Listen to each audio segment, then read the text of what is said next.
So you want to see how your funnel is performing.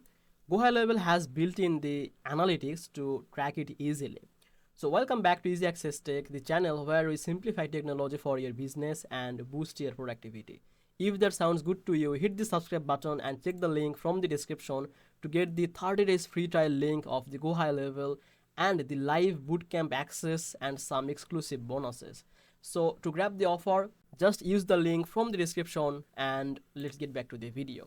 So to do that, you have to be on the GoHighLevel dashboard, just logging in your account and then click on this site here. So after that, you will be on this page. And let's say I want to see the analytics of this funnel, then just open this. And here you will see there is a built-in option to states. So if I click on this, you can see all the data, you can see all the analytics and the information about this funnel. You can see the views, the conversions, and the opt-in rates. So each step you can see here. And that's it basically. This is how you can see your analytics and the results inside the GoHighLevel of your funnel. So if you found this video helpful, make sure to like this video and subscribe this channel. I will see you in the next video. Bye bye.